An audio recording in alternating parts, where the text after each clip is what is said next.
Hey friends, today's a travel day for me, and I wanted to make one last video here before I leave. And I thought it would be fun to do a short one on what, for lack of a better term, I might call soul seeds. This is a way of seeing that's been really useful to me. I make no claims as to whether this is literally true or not, but it has been very useful to me. From a reincarnationist perspective, if we grant the possibility that reincarnation is real, that we intentionally incarnated in this realm, on this earth, at this time,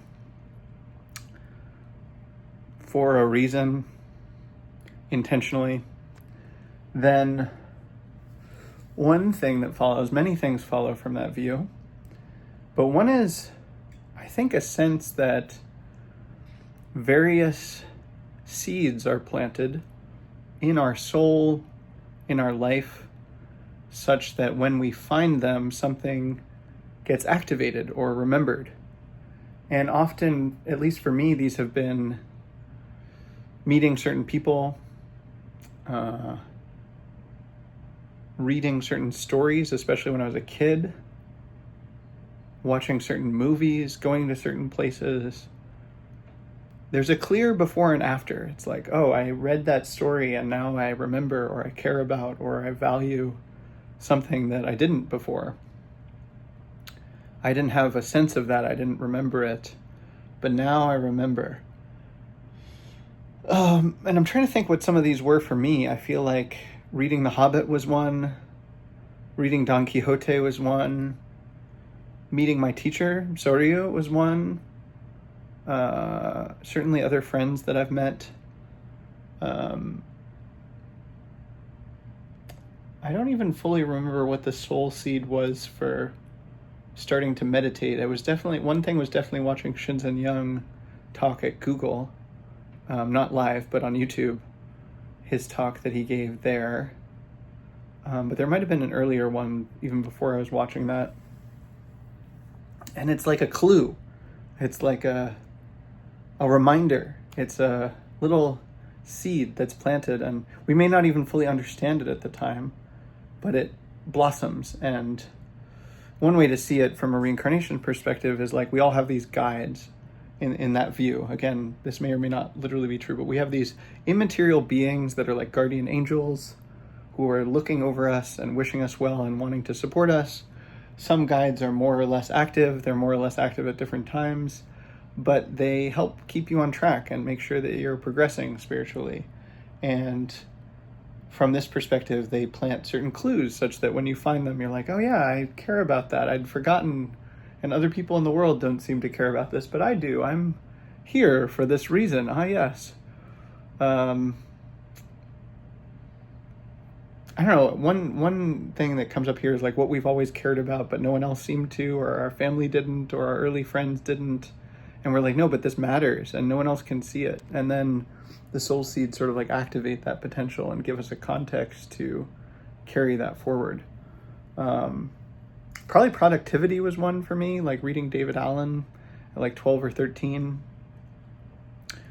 I don't know. It's a useful way of seeing. I mean, another way to put it would be like, if you are the character in a story, what are the really key plot moments and how do those come about? Like, what characters or situations or contexts cause the major shifts in the plot such that the plot advances and you move forward and you kind of grow? If we're a character in a story from that perspective, this is a Bildungsroman, which is a growth novel, a novel about the maturation of a person and how they become the hero or individual that they are in their messiness and their fullness and their strength and their weakness. It's like, this is what happened. And in that process, there are certain key pivotal points, and they're often like seem accidental or random, but it's like, oh yeah, I bumped into this person and then everything changed. Or I saw a sign and everything changed. Or I heard a song and everything changed. Or my parents read me a bedtime story a lot as a kid and that changed everything. From the perspective like stories or media, they often contain like messages or values or gestalts that get impressed on us that are resonant for our soul. It's like, oh yeah, I care about that. Like for me, The Hobbit, it gave the sense of, oh, I can go on adventures and I can be a hero while still being awkward and imperfect and messy and scared. And it doesn't preclude being scared to be a hero. In fact, part of being a hero is being brave and courageous in the face of your own fear and just doing it anyway and going on the adventure and leaving your home and traveling. And all of that made an impression on me when I was like in the fourth grade, and it stayed with me. So, yeah, I think that you may or may not literally believe that these are true, but it's been such a useful and interesting and generative frame for me to consider what have been the key plot points in my life so far, and how did my life change? What was the causal impacts of that? And yeah, to be also on the lookout for further ones. We're always growing and changing, and sometimes you meet someone or you hear something, you're like, oh, everything has changed because of this, and to be in tune with that. So yeah, just a way of seeing that's been interesting to me, that I like. It makes things fun. I like living an enjoyable life. I want to have fun. I don't know about you. Yeah. So it's fun. And I'd be curious to hear your thoughts about this in the comments. Feel free to share anything that comes up for you. I'd love to hear them. In the meantime, I'm sending you love and hoping you are so well.